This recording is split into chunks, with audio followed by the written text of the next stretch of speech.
Okay, so this lecture we're going to be covering what the United States was doing during World War I. So this is known as the Homefront.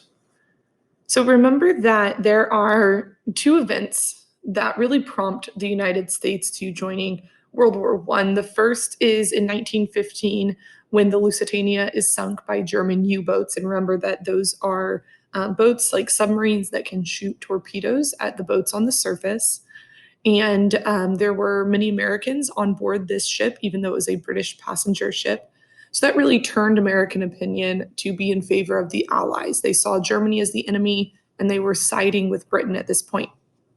Then in 1917, we have the Zimmermann telegram, and a German official is asking a Mexican official if they will ally with the United States in World War I.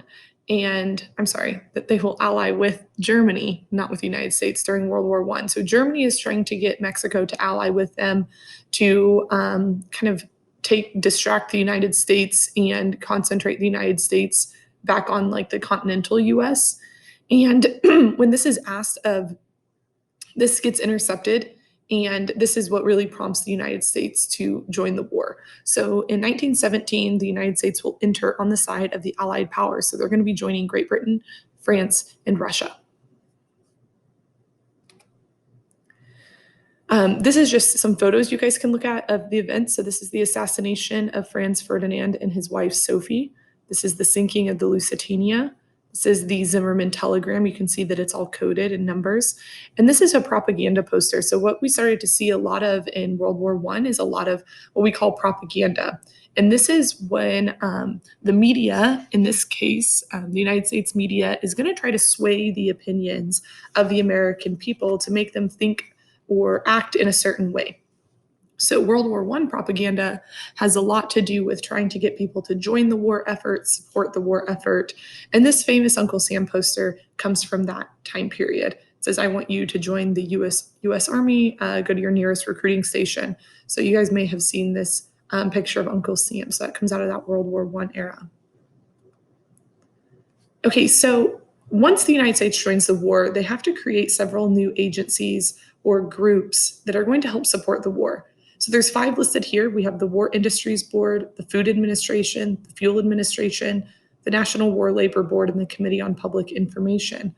And the goal of all of these agencies is to try to get the United States people to support the war effort in various ways. So we're going to go over what each of these industries or each of these administrations or agencies did.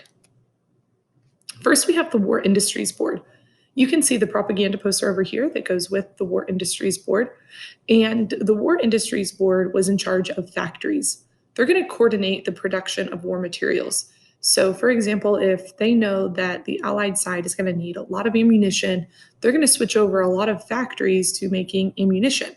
The government is going to tell manufacturers, those people in charge of factories, what they can produce. So maybe they were a industry that made something totally different. They're going to go to them and say, hey, now I need you to switch over and start making ammunition or start making tires, something like that. They also built new factories. So they're going to oversee the construction of new factories, and they're going to set prices. So if this new factory creates ammunition, they're going to tell those factory owners what they can sell or what the US government is going to buy those products for. So they don't really get a choice in how much they are selling their items for. So again, this is a poster getting people to join factory labor work.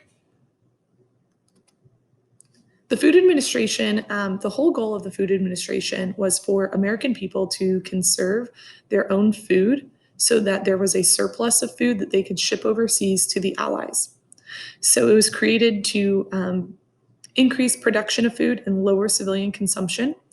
Their slogan was, food will win the war, don't waste it. So people started to grow what they called victory gardens. These are personal gardens they grew at their homes in their backyards.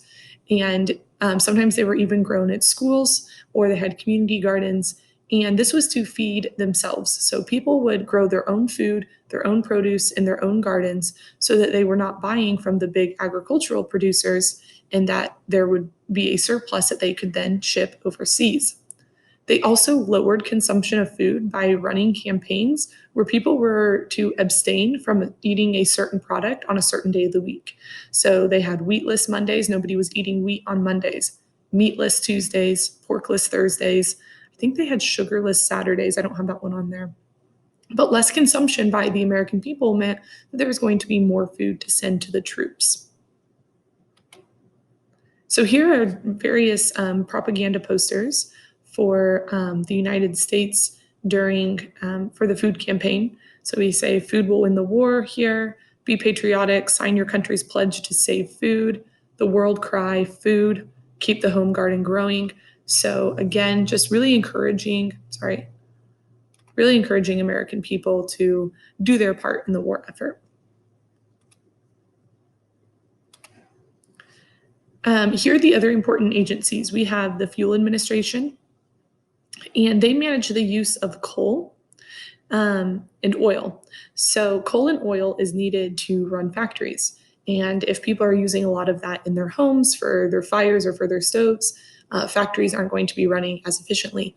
And so the Fuel Administration was aimed at teaching Americans how to conserve oil and how to conserve fuel so they could keep their factories running.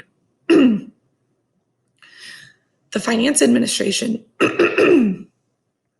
excuse me, the Finance Administration ended up borrowing $20 billion through American citizens. And this is through what were called Liberty bonds or victory bonds. So Americans would go out and buy bonds, and they would get like a booklet, sometimes of stamps or sometimes of a piece of paper that said you had purchased a bond. And let's say they purchased it for $100.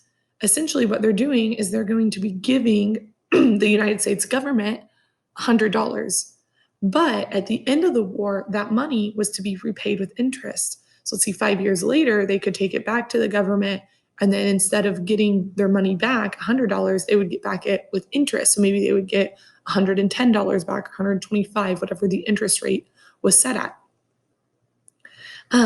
So again, the goal of the Finance Administration, the US government is borrowing money from the American citizens in order to pay for the war through bonds. The National War Labor Board was created to keep factories running efficiently. When we learned about factory labor in the Industrial Revolution, we talked about how a lot of times there were strikes and labor issues. Well, if workers go on strike, especially during wartime, those factories aren't running efficiently. There's no workers and they're not producing as much as they could. So the National War Labor Board was in charge of mediating any sort of labor disputes so that workers wouldn't strike, so that factories could continue to run. And then lastly, we have the Committee on Public Information. The Committee on Public Information's goal was to sell the war to Americans. And they did this by going around in kind of like teams all over across the United States, and they would speak at public events. They would, if you were going to go see a play or a movie, you would have a group of people come on before that started, and they would give a 4-minute speech on why you should plant victory gardens or why you should buy bonds or why you should support the war. And again, this was just a campaign in order for Americans to support the war. The more that Americans supported the war, the more successful they felt they were going to be. We just went over Liberty bonds and victory bonds. Again, those are the names of loans to the US government by American citizens. And then draft dodgers, those are going to be people who are avoiding mandatory military service. This is the first time the United States implements a draft. And then we already talked about the victory garden. Women in the war, they started to serve in the war for the first time, and they served in various ways. First of all, a lot of them started to work away from the actual household because the men were going out to war, so the women had to fill their spots in factory jobs as secretaries since the men were going on the front lines. The Navy also opened up a lot of positions, and the Navy is the branch of the military where women could serve in the most capacity. They had to serve in non-combat positions, so they had to be like secretaries or radio operators, pharmacists, chemists, photographers, But in the Army, they were only allowed to serve as nurses. So they had more opportunities in the Navy, but it didn't matter what branch of the military they were in, they still could not be in combat. So here are two propaganda posters up at the top that show that are geared towards women at this time. Okay, the Espionage and Sedition Acts of 1917. I'm going to talk about the Sedition Act. It made it illegal for Americans to speak against the war publicly. There were a lot of ads that encouraged people to watch their neighbors, make sure they're not saying anything negative about the war. And this actually went to the Supreme Court. People said it was a violation of the First Amendment. And the Supreme Court ruled in 1917 that the US can restrict free speech if it presents a clear and present danger. So they felt that people talking negatively about the United States or hindering the war effort did make a clear and present danger. So free speech was restricted during 1917. Here are, you can see various propaganda posters down here that show the censorship at this time. So the United States had to go from not having very many people in the actual military to building a huge military in a short amount of time. So they implemented what they're called selective service. This is mandatory service system. So men ages 21 to 30 had to register for what was called the draft. And basically you had to go and you had to submit your name to the draft. But that didn't mean necessarily that you were going to fight in the war. Once your name is submitted, they pulled names based on a lottery system. So you would get your name drawn. If your name got drawn from that lottery system, then you would go to your local draft board. And a draft board is a local group of community members who would decide if the people chosen by lottery were fit for military service. So if you had a handicap of some sort, or maybe your vision was really bad, or your hearing was really bad, you might not, even though your number got chosen in the lottery, you might not be chosen to go to war. So just remember that the draft doesn't mean that you're fighting in the war. Okay, it just means you're chosen and then you have to go through the following steps. But during World War I, 2.8 million are drafted and another 2 million volunteer. So they will have about 4.8 million people serving in World War I. Moving on to African Americans in World War I, number one, this is when the Great Migration begins. The Great Migration is the movement of African Americans from the southern part of the United States to the northern part of the United States.